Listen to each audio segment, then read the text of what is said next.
एकचोटि आफूलाई ऐनामा हेर, तिम्रो पुरै शरीरलाई हेर। यदि तिमी 18 वर्ष भन्दा कम छौ, टिनेजर हौ भने सायद तिम्रो अनुहारमा दाढी आएको छैन होला, तिम्रो हाइट अझै पुरा बढेको छैन होला। अब तिमीले केही महिना वा वर्षपछि आफूलाई ऐनामा हेर्यौ भने तिमीले आफ्नो शरीरमा केही चेन्जेसहरू देख्न थाल्छौ। एउटा बोयबाट एउटा मेन जस्तो देखिन थाल्छौ। र यदि अहिले तिमी 20-25 वा त्यो भन्दा बढी छौ भने मेबी अहिले नै तिमी मेन जस्तो देखिन्छौ होला। तर के तिमी साँच्चै नै रियल म्यान हौ, एउटा मर्द, एउटा असल पुरुष, वा तिमी मात्र एउटा केटा हौ? मेल बॉडी, मेल लुक्स भएर मात्र म्यान बनिदैन। आफूले आफूलाई सोध, am I really a man? तिम्रो शरीर त समयसँगै ग्रो हुन्छ, तर तिम्रो मन, तिम्रो दिमाग, तिम्रो माइन्डसेट, त्यो सबै तिम्रो हातमा छ। एउटा म्यास्कुलिन म्यान हुनुको मतलब डोमिनेन्स देखाउनु होइन, डिसिप्लिन देखाउनु हो, इगो देखाउनु होइन, सेल्फ कन्ट्रोल देखाउनु हो। तिमी आफ्नो आसपास हेर, कति धेरै केटा मान्छेहरू छन् जो आफ्नो गल्तीको दोष अरूलाई दिन्छन्, चिप इन्स्ट्यान्ट डोपामिनको लतमा छन्, विक बॉडी र माइन्ड लिएर हिँड्छन्। के तिनीहरूलाई एउटा म्यास्कुलिन म्यान भन्न मिल्छ?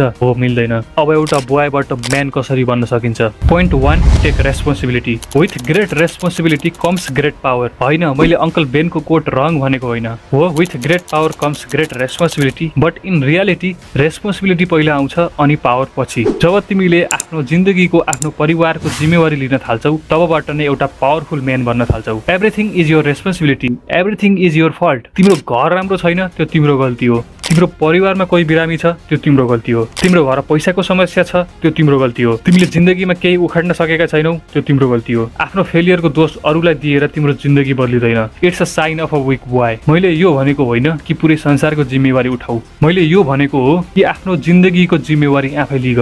इमेजिन तिमी आफ्नो इक्जाम दिन जाँदैछौ, जान लाग्दा तिम्रो साइकल पङ्चर भएको देख्छौ। अब त्यो बेला एउटा विक बोयले आफ्नो भाग्यलाई दोष दिन्छ, तर एउटा रियल म्यानले भन्छ मैले साइकल हिजो नै चेक गर्न पर्ने थियो, अब केही जुगाड गरेर जानुपर्छ। A real man take responsibility and try to fix the problem. You must take personal responsibility. You can not change the circumstances, the season or the wind, but you can change yourself. That is something you have charge of. अब तिमी real man बन्न ready छौ भने कमेन्टमा I am a real man लेख।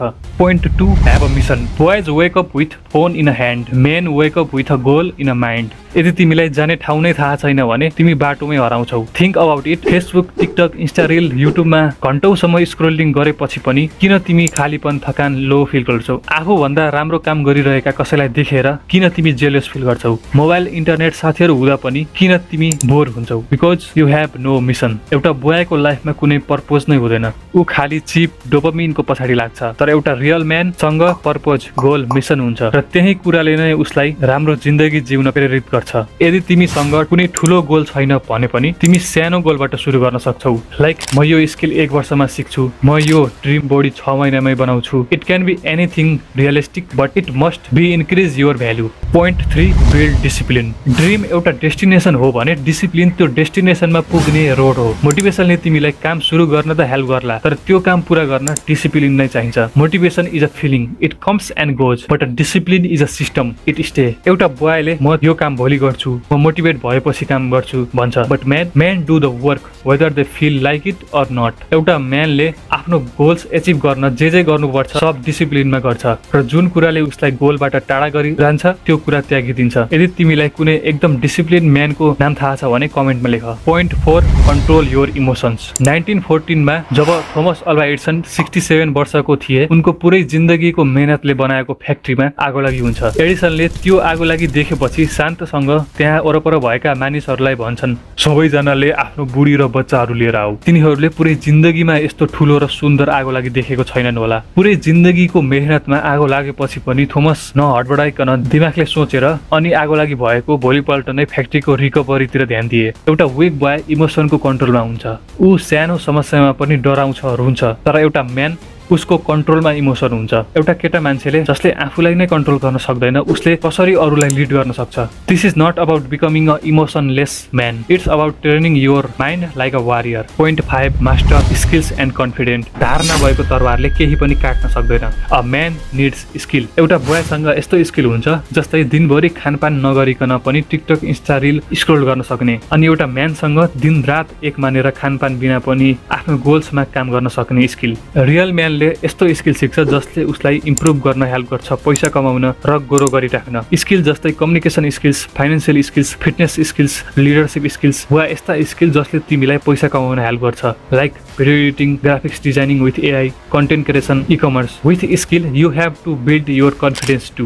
Point 6, improve looks and presence. तिमीले एक शब्द बोल्नु अघि नै मानिसहरूले तिमीलाई पहिले नै जज गरेका हुन्छन्। तिम्रो पोस्चर, तिम्रो आँखा, तिम्रो स्किन, तिम्रो कपडा, यी सबैले तिमी को हौ भनेर भनिसक्छ। Do you look like a man or still a confused boy? सबैले भन्छन् डोन्ट जज a book by its cover, but in reality everyone does. मानिसहरूले तिमीलाई फर्स्ट टाइम देख्दा 3 सेकेन्डमै डिसाइड गर्छन् कि तिमीलाई रेस्पेक्ट दिने वा ignore. Your presence is a power. Improve looks भनेको तिमी ह्यान्डसम देखिनुपर्छ, तिमी मोडल जस्तो देखिनुपर्छ भनेको होइन। यसको मतलब पोस्चर सिधा हुनु, आई कन्ट्याक्ट मेन्टेन गर्नु, clarity in a voice, grooming गर्नु, फिट कपडा लगाउनु हो। एउटा कन्फिडेन्स, क्लिन र वेल ड्रेस म्यानले धेरै रेस्पेक्ट, एटेन्सन र चान्सेस पाउँछ। आफ्नो प्रेजेन्स इम्प्रुभ गर्न यी पोइन्ट याद राख। Fix your posture, practice eye contact, groom like a man, wear a fitted cloth, speak clearly, smile genuinely. Point 7, get strong and fearless. Imagine तिमी बाटोमा हिँडिरहेका छौ आफ्नो दिदी वा बहिनीसँग। अगाडिबाट एउटा केटा आउँछ र तिम्रो दिदी वा बहिनीलाई जिस्काउँछ, नराम्रो व्यवहार गर्न थाल्छ। अब के तिमी आफ्नो दिदी वा बहिनीलाई प्रोटेक्ट गर्न सक्छौ? दिदी बहिनी होस् वा चाहे कुनै अरू family member, could you protect them? अगाडिका सबै पोइन्टहरूले तिमी मेन्टल्ली त स्ट्रङ हुन्छौ, तर जब कुरो फिजिकल्ली फाइटको आउँछ तिमी त्यहाँ पनि स्ट्रङ बन्नुपर्छ। A boy is a weak and full of fear, but a man is a strong mentally, physically and fearless. तिमी पातलो दुब्लो छौ वा मोटो छौ, म्यान बन्नको लागि एउटा फिट स्ट्रङ बडी हुनु आवश्यक छ।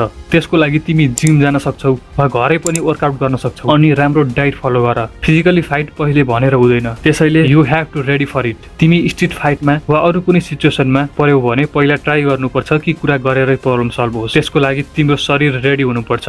It's better to be a warrior in a garden than a gardener in war. एउटा विक बोयबाट स्ट्रङ म्यान बन्न मैले यी पोइन्ट भने, त्यो पोइन्टहरू राम्रोसँग फलो गरेर तिमी रियल स्ट्रङ म्यान बन्न सक्छौ। यो पोइन्ट 7 दिनको लागि वा 30 दिनको लागि फलो गर्न भनेको होइन, यो तिम्रो लाइफस्टाइल हुनुपर्छ। Becoming a real man is a lifetime journey. तिमी बाई एक्सिडेन्ट मेल जन्मियौ, तर एउटा रियल म्यान बन्नु त्यो तिम्रो चोइस हो। Become that man the world can't ignore, not just for other but for your self.